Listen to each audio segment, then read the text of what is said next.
Assalamualaikum warahmatullahi wabarakatuh. Kami dari kelompok 1 akan mempresentasikan tentang studi kasus. Kelompok 1 beranggotakan Ahmad Hasan Nasruddin, Aditya Wijaya, Azkia Ramadhaniar, Afifatul Uyun, dan Agape Adventus Simbolon. Kali ini kelompok 1 akan membahas mengenai pengertian, yang kedua tujuan studi kasus, yang ketiga karakteristik, dan yang keempat proses pengumpulan data dan analisisnya. Yang pertama yaitu pengertian.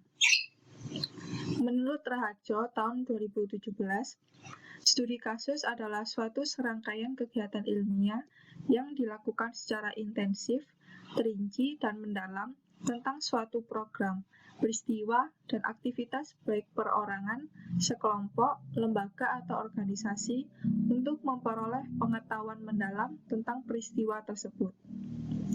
Selanjutnya, menurut Pollitt dan Beck dalam Yona tahun 2016, studi kasus adalah salah satu metode penelitian kualitatif yang berbasis pada pemahaman dan perilaku manusia berdasarkan perbedaan nilai, kepercayaan, dan scientific theory.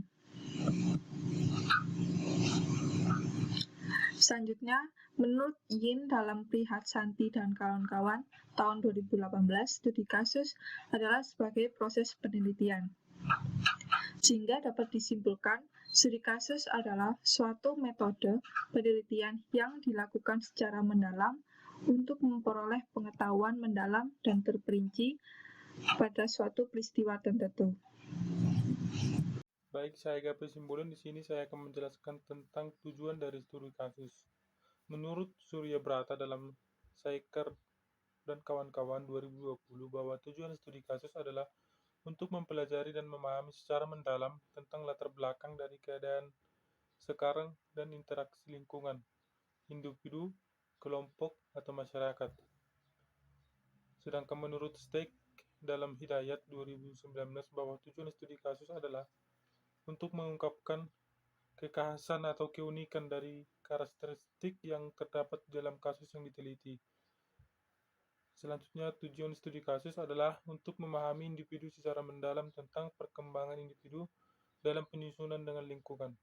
Dapat disimpulkan bahwa tujuan dari studi kasus adalah untuk mempelajari secara mendalam terkait lingkungan, individu, kelompok, atau masyarakat.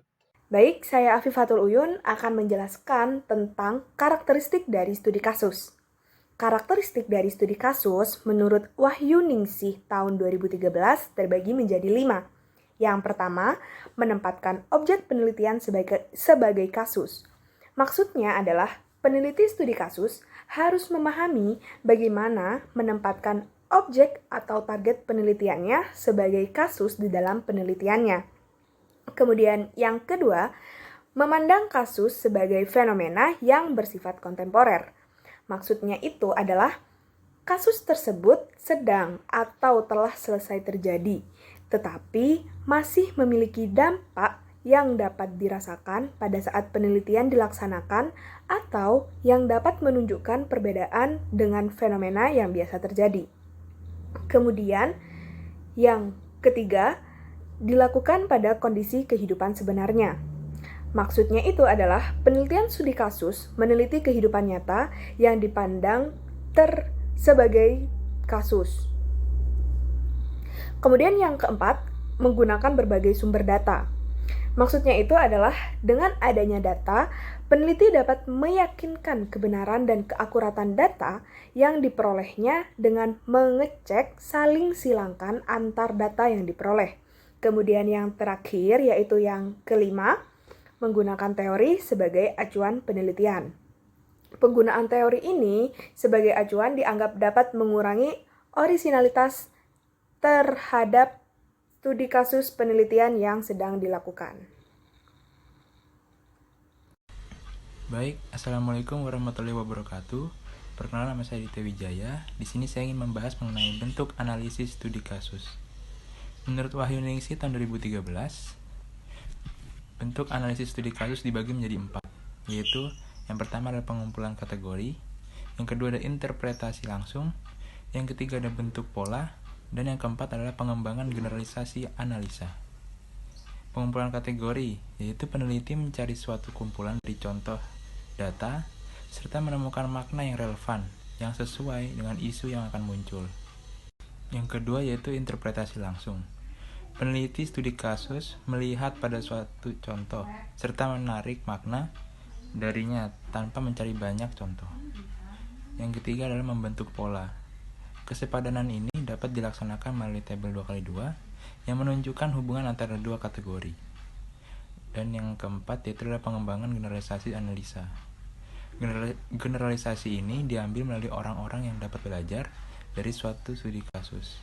Apakah kasus mereka sendiri atau menerapkannya pada sebuah populasi kasus. Selanjutnya yaitu contoh penelitian studi kasus.